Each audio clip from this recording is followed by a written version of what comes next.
पाकिस्तानी फौज के लिए ये ऑपरेशन मगर कोई आसान ऑपरेशन नहीं।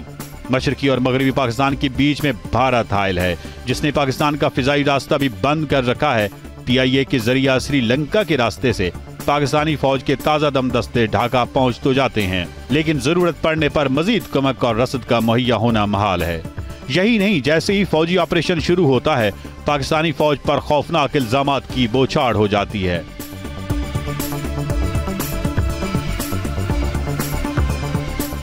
हेनरी किसिंजर की किताब में लिखा है कि हमने जहां जहां मास ग्रेव्स उन्होंने कहीं हमने खुदवाई।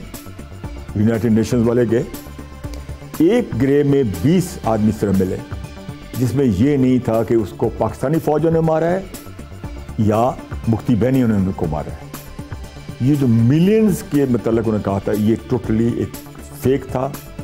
ये उन्होंने ये सब कुछ एक मन घड़त चीज की गई। मशरकी पाकिस्तान में अलहदगी पसंद, इंतहा पसंद तंजीम मुक्ति बाहिनी के खिलाफ ऑपरेशन जारी है कि भारतीय फौज बैनुल अक़वामी सरहद पार करके ढाका पर चढ़ दौड़ती है। You might attack Pakistan. Well, I hope not. Prime minister Indira Gandhi ने कैबिनेट मीटिंग की थी, कहता इस पाकिस्तान के अंदर आप फौज ले लो। ये सर्द जंग का दौर है। भारतीय फौज को सोवियत यूनियन की सियासी, सफारती और फौजी हिमायत हासिल है। इस तनाजुर में ही इस तरह की खबरें फैलती हैं कि अमेरिका का बहरी बेड़ा पाकिस्तानी फौज को मदद मुहैया करने के लिए मशरकी पाकिस्तान पहुंचने ही वाला है। हमने बड़ी उम्मीद की थी अमेरिका पे। अमेरिका वाले तो शुरू से मशरकी पाकिस्तान को पाकिस्तान में शामिल करने के खिलाफ थे, और रूस अमेरिका के खिलाफ था और इंडिया के साथ था, तो रूस से कोई उम्मीद रखनी वो दुरुस्त नहीं थी।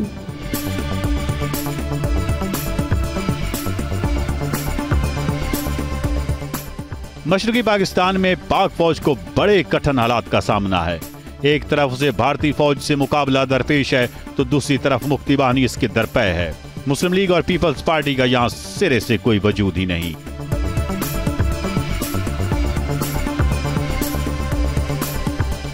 इन हालात में सिर्फ जमात इस्लामी मशरकी पाकिस्तान में है जो इसकी भरपूर हिमायत कर रही है। मशरकी पाकिस्तान में फौजी ऑपरेशन की हिमायत पर जमात इस्लामी को गाहे गाहे तनकीद का सामना भी करना पड़ता है।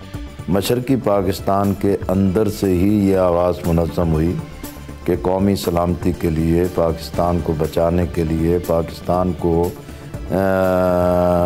टूटने के मरले से बचाने के लिए अपना किरदार अदा करना चाहिए।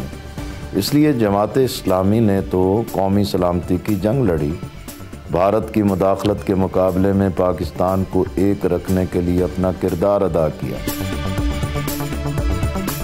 सकूते ढाका के सियासी और गैर सियासी असबाब का सुराग लगाने के लिए जस्टिस समूदुर रहमान की सरबराही में आला सतही अदालती कमीशन कायम किया जाता है। लेकिन क्या वजह है कि ये रिपोर्ट एक तवील अरसा तक मंजर आम पर आने ही नहीं दी जाती? कमीशन यहाँ नहीं छपा, जाके इंडिया में छपा, यहाँ तो अलमारी में बंद कर दे।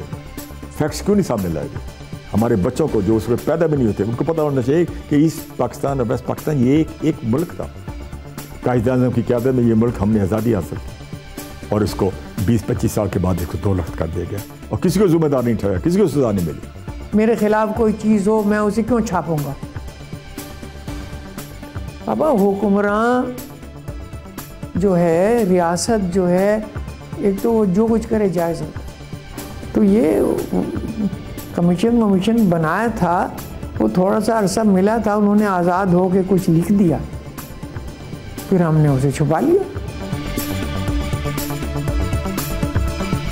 सकूते ढाका को 40 साल से ज्यादा का अरसा बीत चुका है, लेकिन इस जख्म की कसक अहले पाकिस्तान को आज भी महसूस होती है। मशरकी पाकिस्तान की याद से आज भी उनका सीना सुलगता है और उनकी आंख अश्कबार होती है।